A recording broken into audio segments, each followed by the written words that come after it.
We've said it before on this channel, don't underestimate the power of discomfort to dissuade a burglar from coming into your home. Most criminals are opportunists, and if an empty house poses too much difficulty to penetrate within seconds of their arrival, they'd rather turn around and look for another easier target. So, while you're busy fortifying your possessions, why not have a little fun with it? Kevin McAllister had the right idea. If you're going to put up defenses, don't waste your time being subtle. Go full-on Home Alone 2.0 and put up a camera while you're at it. Everyone loves seeing a porch pirate get their comeuppance with a face full of glitter. Let's get into some hilarious, devious, and surprisingly effective booby traps that you can make yourself to get rid of intruders. Get them hooked. In recent times, some pretty ingenious and deadly traps have been set up by civilians in war-torn countries. With a little tweaking, some of these traps have the potential to become non-lethal options that won't only make a robbery very difficult to execute, but also an easy way to identify a criminal later. Fishing hooks, placed on the underside of leaves, connected to each other by nearly invisible fishing line, is one of the newest ways to catch guerrilla troops sneaking around perimeters. These lines are usually rigged onto hand grenades, but for your home's purposes, switch the bomb out with a canister of pepper spray. It's pretty simple. The individual will be looking for places that offer cover, like a tree or a bush. Those nasty hooks will snag on his clothes, and one of two things will happen. Either he gets into a tangled mess trying to get out of yards of fishing line and a dozen hooks, or he'll pull out the pin from your homemade pepper bomb as he moves, giving him a face full of spray that'll fry his eyes. Even if the hook penetrates the skin, it's not deadly, and he'll need to seek medical attention to get that thing out, making it possible to track him by hospital records.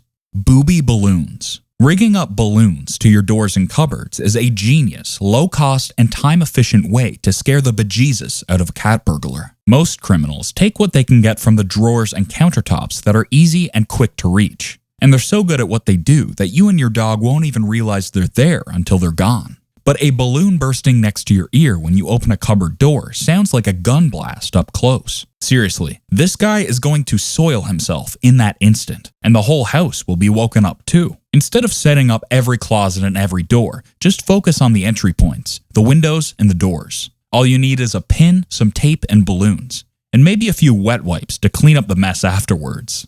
FBreeze Freeze. A new trend going around is a FBreeze can with a zip tie tied to a trigger, in the same fashion as the balloon trigger, but this one dispenses a stream when the door is opened. For extra pain, switch out the can with some pepper spray, but the FBreeze on its own will already make your eyes sting quite a bit. The woes of a porch pirate. The level of porch pirate booby traps that are making the circuit lately are next level. And we're not even talking about the elaborate packages that spew glitter and stink bombs. Those babies are kitted with a camera to catch all of the hilarity that ensues after a package is stolen. Luckily, there are some pretty decent units up for sale on Amazon that do the same thing, so you don't have to apply the engineering yourself. Or you can go for a simple trigger underneath your doormat. And here, the possibilities are endless. Stink spray, pepper spray, recorded gun blasts, or even dog poop bombs. And the great thing about tripping out a doormat is that it's inconspicuous and you can attach just about anything you want to it. Mouse traps, pepper spray, and a low electrical charge to give the thief a painful zap.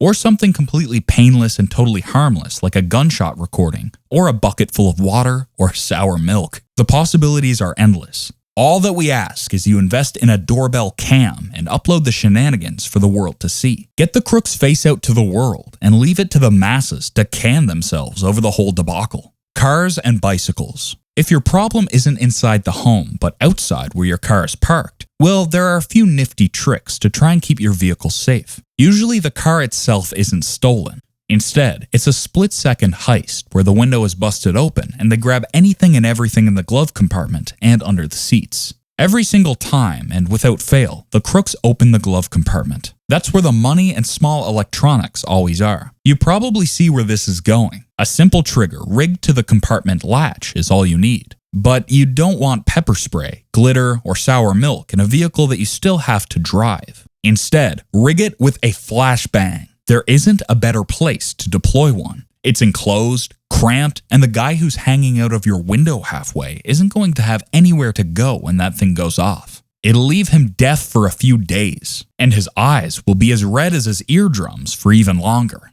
Or even go for a cheaper option, mouse traps. Paint them the same color as the interior of the car. Put them on the pedals, on the seat, in the door compartments, the glove box, anywhere you can think of. It doesn't really matter if the guy is stealing the whole car or just swiping what's within reach. He needs to do it as quickly as he can, so he won't have his eyes out for items that can sever his fingers. Besides hurting like hell, there will also be blood, and that means DNA. Just remember how many you put out every night, so you can do a proper count in the morning before driving to work. And for your bicycles, there are 2 ways you can go about it. Fasten your bike as you usually would, but also tie the wheel down with some fishing line. They'll twist off the lock without even seeing the fishing line and try to ride away. Even if the guy does have enough speed to snap the line, that yank before it breaks is enough to dislodge him from the bike. Or you can unscrew the seat but leave it perched on the pipe so that it dislodges after a few feet of riding. Some of the more dangerous contraptions include putting a pogo stick where the seat pole would be. As funny as the idea may be of a guy with a metal rod jammed up his behind might seem, it's actually pretty dangerous and can even cause death. Be careful about how lethal you make your traps, or the police will be knocking on your door instead. Trapdoor. And speaking of lethal, there's always spiked trapdoors. It's about the closest you can get to seriously injuring someone without maiming them permanently. Many a war zone has seen some pretty elaborate and painful ways to kill people using camouflaged holes in the ground, lined with spikes and all sorts of creative projectiles. The more friendly approach to this is to dig shallow squares, about a foot deep beneath every window. Inside, place 2 separate planks with nails in them. Mind you, just make sure the nails aren't long enough to amputate a foot. You just want to hurt them a hell of a lot. Once the foot goes through the concealed hole, those boards will snap just like a bear trap. Or for the nicest possible way to go about it, stick a bucket of bleach water in there. It won't hurt the person, but it will have ruined his pants and shoes by the time he gets home. Or any kind of disgusting, smelly thing you can think of, really. All of these inventive little tricks and traps were once deadly snares in war, tweaked by urbanites who were tired of getting their packages stolen. They just had the mindset of having fun with it, while protecting their property at the same time. The police aren't going to bend over backwards to find the petty crook who stole your wallet. At the end of the day, it's going to be up to you to teach the slime ball some humility. This is Threat to Survival. Prepare today. Thrive tomorrow. Embrace the threat to survival.